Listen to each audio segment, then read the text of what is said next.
تو اب جو حدیث میں آ رہا ہے نا، نبی صلی اللہ علیہ وسلم نے فرمایا وقت کو غنیمت سمجھو، تو اب آپ دیکھیں جس جو انجام کو دیکھ کے زندگی گزارتا ہے وہ وقت کو کسی اور طرح سے غنیمت سمجھتا ہے، جو انجام کو نہیں دیکھتا وہ وقت کو کسی اور طرح سے غنیمت سمجھتا ہے۔ دوبارہ آ جاتے ہیں سونے کے سکوں کی طرف۔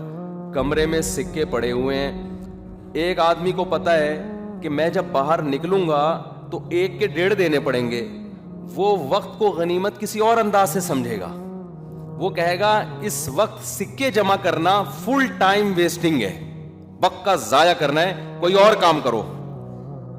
جو 1.5 کروڑ بچے ہوئے ہیں نا ان کے بارے میں سوچو، اس آدھے گھنٹے میں تمہیں فارغ ٹائم ملا ہے، آدھے گھنٹے میں سوچو اس 1.5 کو میں 3 کیسے بنا سکتا ہوں۔ تو آدھا گھنٹہ بیٹھ کے سوچ رہا ہوگا، غور کر رہا ہوگا، فکر کر رہا ہوگا، یار فلاں جگہ پراپرٹی میں لے لیتا ہوں، ایسا کرتا ہوں، فون کر کے پوچھتا ہوں بحریہ ٹاؤن کے ریٹ کیا چل رہے ہیں آج کل۔ وہ موبائل کا استعمال بھی کرے گا، وہ کالز بھی کرے گا، وہ احسن آباد کے ریٹ بھی معلوم کرے گا، گلشن معمار کے ریٹ بھی معلوم کرے گا، وہ دیکھے گا پراپرٹی کے علاوہ بھی دنیا میں غم ہے بھائی، سبزی منڈی میں دیکھو یار ٹماٹر کا کیا چل رہا ہے، اگر میں 1.5 کے ٹماٹر کے 3 ٹرک خرید لوں تو کتنے کا نکلے گا۔ وہ اپنی کھوپڑی کو ان چیزوں میں استعمال کر رہا ہوگا، سکہ جمع نہیں کر رہا ہوگا۔ دوسرا آدمی کیا کر رہا ہوگا، وہ 1 سیکنڈ بھی ضائع نہیں کرے گا، اور ایک دم وہ ادھر ادھر نہیں، کبھی موبائل نہ وہ کیا کرے گا بھائی، اٹھا کے کس میں ڈالو، شاپر میں۔ جو ظاہر پرست وہاں جائے گا، جس کو یہ نہیں پتا کہ اناؤنسمنٹ کیا ہوئی ہے پہلے، وہ کس کو ٹائم ضائع کرنے والا سمجھے گا بتاؤ؟ جو موبائل پہ بات کر رہے ہیں اس کو کیا سمجھے گا، یہ ٹائم ویسٹ کر رہے ہیں، یہی سمجھے گا نا۔ یہ فالتو فارغ لوگ ہیں، اس کو دیکھو اپنے ہدف کو فوکس کیا ہوا ہے اور سکے جمع کرتا جا رہا ہے، اور اتنا ٹائم ویسٹ، اتنا بزی انسان ہے، اس کے پاس کسی سے بات کرنے کے لیے بھی ٹائم نہیں ہے۔ یہ بڑا بنے گا کوئی، یہ ملک کا نام روشن کرے گا، ایکچولی اس کی لائف بزی بہت ہے۔ یہ آج کل چل رہا ہوتا ہے نا، بزی بہت ہے۔ صبح اٹھتے ہیں جی حضرت فلاں صاحب، پھر یہ ان کا ٹائم ناشتے کا، پھر یہ ٹائم، پھر یہ آفس، پھر یہ ورک، پھر یہ جو ہے اسٹرگل، اور پھر جناب یہ، اور شام کو اس طرح سے بڑا تمیز سے زندگی ہے بھائی، بڑے لوگ ایسے ہی ہوا کرتے ہیں۔ یہ ڈائلاگ سنے ہوئے نا آپ نے، اور ہم لوگ کیا کہلاتے ہیں، ویلے، پاکستانی تو خاص طور پہ ویلے سمجھتے ہیں نا۔ پنجابی میں فارغ کو کہتے ہیں ویلا، تو اردو میں تو فارغ کہتے ہیں، یہ بڑا اچھا لفظ ہے نا، تو ویلے پہ یہ سوٹ کرتا نہیں ہے فارغ لفظ، تو ویلا ہی اچھا لگتا ہے کہ ویلا بیٹھا ہوا ہے پنجاب والے کے۔ پشتوں میں کیا کہتے ہیں جی، بیکار، وہ پشتوں میں بیکار کا لفظ بھی اچھا لگ رہا ہے نا، کار جیسا۔ اور کیا کہتے ہیں، وزگار، اچھا، تو کوئٹہ کی اور پشاور کی پشتوں میں بھی بڑا فرق ہے۔ تو اب مجھے بات بتاؤ، دیکھنے میں تو ٹائم ویسٹنگ کرنے والا وہ لگے گا جو کبھی فون پہ بات کر رہا ہے، کبھی تھوڑی دیر آرام بھی کر رہا ہے، ہو سکتا ہے وہ تھوڑی دیر کے لیے سو بھی جائے، اور جو سکے جمع کرنے کو فوکس کر رہا ہے وہ آپ کو لگے گا یہ ٹائم بچانے کے بجائے، یہ ٹائم ضائع کرنے کے بجائے بچا رہا ہے۔ یہی فرق ہے مسلم اور غیر مسلم کا، سمجھ رہے ہو کہ نہیں سمجھ رہے؟ آج جن چیزوں میں غیر مسلم لوگ ٹائم کھپا رہے ہیں ان میں بہت سی، سب چیزیں نہیں، بہت سی چیزیں ایسی ہیں جن کو اسلام ٹائم ویسٹنگ کہتا ہے، ٹائم بچانا نہیں کہتا۔ اور بہت سے ہمارے وہ کام جس کو گورا ٹائم ویسٹنگ کہتا ہے، اس کو اسلام کہتا ہے ٹائم کو قیمتی بنا رہے ہیں یہ لوگ۔ تو ہم نے ٹائم بچانا یا ضائع کرنا، اس کی ڈیفینیشن اسلام سے لینی ہے، گوروں سے نہیں لینی ہے، غیر مسلم سے نہیں لینی ہے۔ میرے پاس ایسے کیسز آتے ہیں نا، ایک صاحب ہیں ملک کے لیے بڑی محنت کر رہے ہیں، جو صبح اتنے بجے اٹھتے ہیں، پھر جاگنگ کرتے ہیں، پھر ناشتہ کر کے پھر وہ ہارڈ ورکنگ اور بڑا سائنٹسٹ بن رہا ہے وہ، پھر یوں اور پھر فلانا اور پھر یوں، اور ایسے کر کر آ کے نا اتنا بڑا عظیم انسان بننے والا ہے وہ، کوئی ایک اور ایٹمی دھماکہ کرے گا وہ۔ تو میں اس سے پوچھتا ہوں کہ میرے بھائی اس نے اس میں اپنے بیوی بچوں کو کتنا ٹائم دیا؟ سارا دن تو یہی کرتا رہتا ہے بیٹھ کے، یا پورا مہینہ؟ بیوی بچوں کا ٹائم کہاں گیا اس میں ہے بھائی؟ اس میں ابا اماں کے لیے ٹائم، بولو نا کیا ہو گیا؟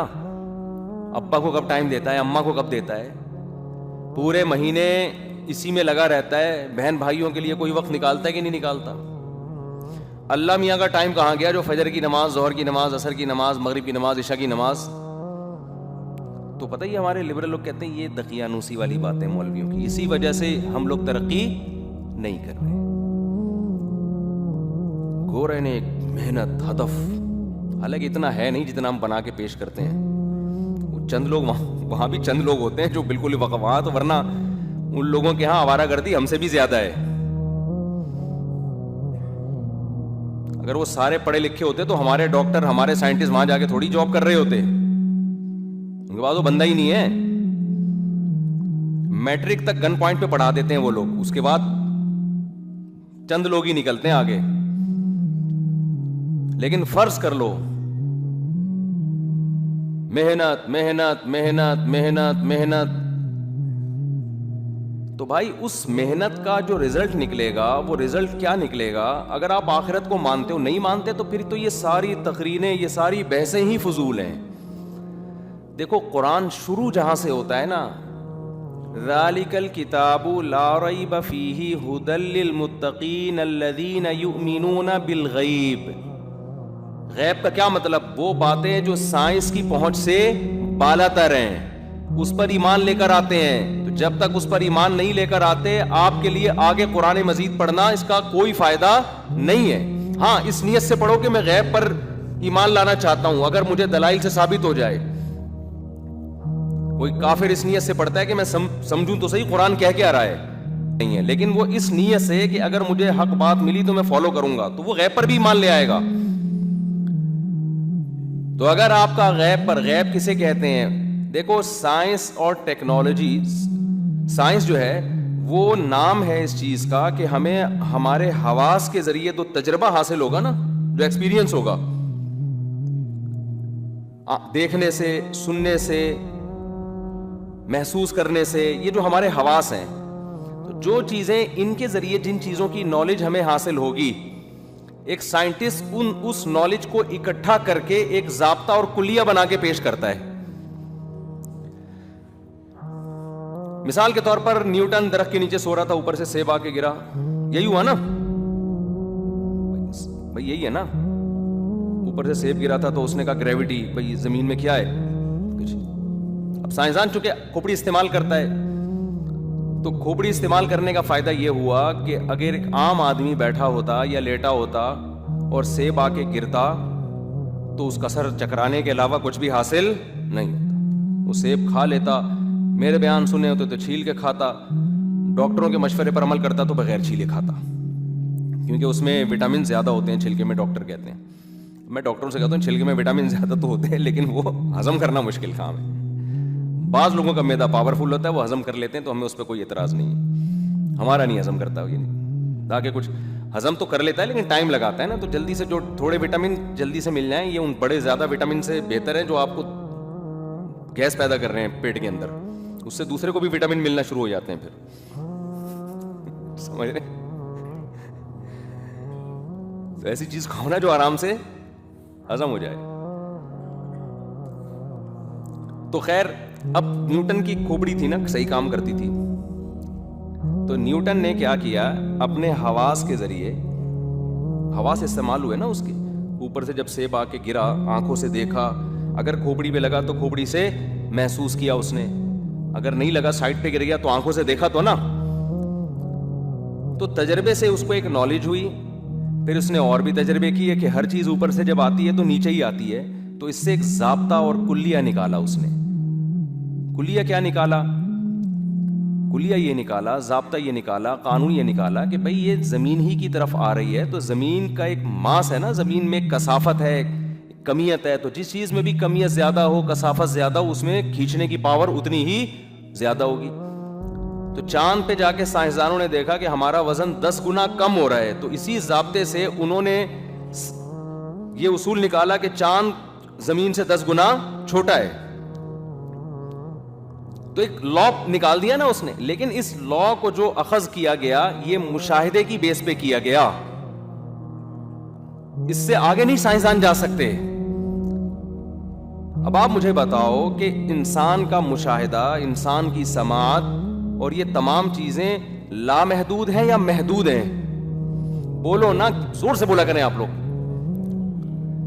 بچوں کو ٹیوشن نہیں مائیں پڑھا رہی ہوتی, یا قاری صاحب جو پڑھا رہے ہوتے ہیں وہ تو حلق سے نکلوا کے لاتے ہیں, تو میں تو حلق سے بھی نہیں نکلوا رہا, میں تو کہہ رہا ہوں بس ہلکا سا رسپانس دے دیا کریں آپ لوگ.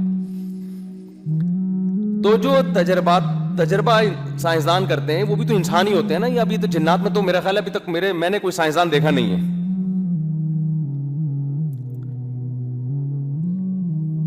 تو جو تجربات انسان کرتے ہیں حواس کے ذریعے, تو یہ جو انسان کے حواس ہیں یہ محدود نالج رکھتے ہیں یا لامحدود نالج رکھتے نہیں, یعنی نالج دے سکتے ہیں آپ کو, تو یہ محدود نالج دے سکتے ہیں یا لامحدود؟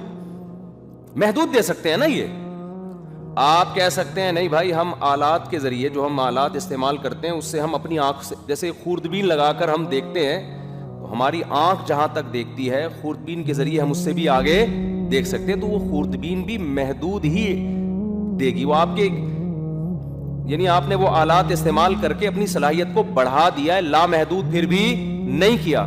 تو اب مجھے ایک بات بتاؤ کہ یہ بات سائنسدان کہتے ہیں کہ سائنس نام ہے, حواس کے ذریعے جو علم حاصل ہو اسے ضابطوں اور کلیوں, مادی سائنس کی بات کر رہا ہوں, سوشل سائنس کی نہیں, جو ضابطوں اور کلیات کے ذریعے اسے ایک ربط فراہم کر دینا, اس نالج کو مربوط کر دینا اور ضابطے اور کلیے نکال لینا. سائنس کی ساری ایسے ہی ہوتا ہے نا, فزکس کی جو آپ نے دیکھا ہوگا جو ایکویشنز ہیں وہ انہی اصولوں پر ہوتی ہے نا. تو اب مجھے ایک بات بتاؤ کہ جب یہ حواس کے ذریعے, حواس کی طاقت محدود ہے, تو اس سے نالج لامحدود ملے گی یا محدود ملے گی؟ محدود ملے گی. تو اس سے جو سائنسی علوم اخذ ہوں گے وہ لامحدود ہوں گے یا محدود ہوں گے؟ تو وہ بھی تو محدود ہوں گے. تو یہ تو طے شدہ بات ہے کہ سائنس اور ٹیکنالوجی تو پھر اسی سائنسی ترقی سے فائدہ اٹھانا. تو جب سائنس محدود ہے تو ٹیکنالوجی بھی کیا ہوگی؟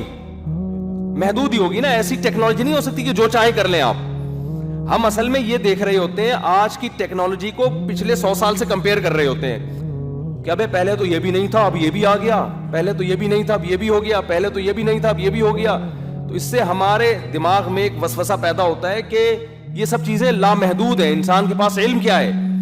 بھائی آپ جو سمجھ رہے ہو نا سائنس نے اتنی ترقی کی ہے, یہ 100-200 سال پہلے کی سائنس سے کمپیئر کر کے کہہ رہے ہو آپ, ورنہ حقیقت میں یہ ترقی ہونے کے باوجود بھی جو چیزیں معلوم نہیں ہیں ان کی تعداد لامحدود ہے, اور جو معلوم ہے ان کی تعداد ان چیزوں کے مقابلے میں 0.001% بھی نہیں ہے.